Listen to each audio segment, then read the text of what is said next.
شراب پینے کا نقصان، کون کون سی پینے چیزیں پینا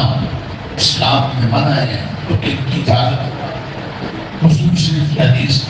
حضرت عبداللہ بن عمر رضی اللہ عنہ، رسول پاک صلی اللہ علیہ وسلم نے فرمایا ہر نشہ آور چیز یعنی ہر وہ مشروب جس کو پی کر نشہ آ جائے، خمر شراب کا مستعار ہر وہ مشروب جس کو پی کر کیا ہے نشہ، وہ غیر شراب تو کبھی حرام ہے۔ اور جو کوئی دنیا میں شراب پیے گا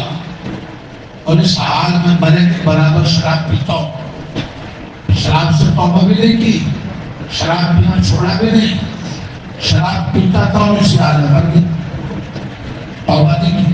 تو آخرت میں جنت کی شراب طہورہ سے محروم رہے گا۔ جو دنیا میں شراب نہیں پیئیں گے ان کو جنت کی شراب طہورہ، شراب مشروب کہتے پینے کی، طہور پاکیزہ، جنت کا مشروب ہوگا پاکیزہ،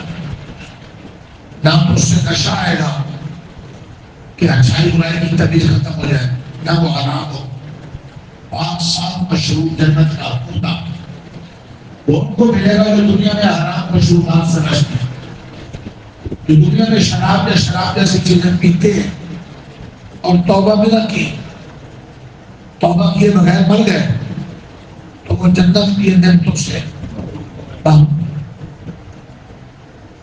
اگر ایمان ہی ختم ہو گیا کہ حرام کو حلال کہنا شروع کر دیا جائے سمجھ لو، اور حلال کو حرام، پھر تو کبھی جنت میں جائے گا نہیں، کروں مرتد ہو گیا کفر۔ اگر حرام کو حرام سمجھتا رہا، حرام کہتا رہا لیکن بچا نہیں، عمل نہیں، تو پھر جنت میں جانے کا مطلب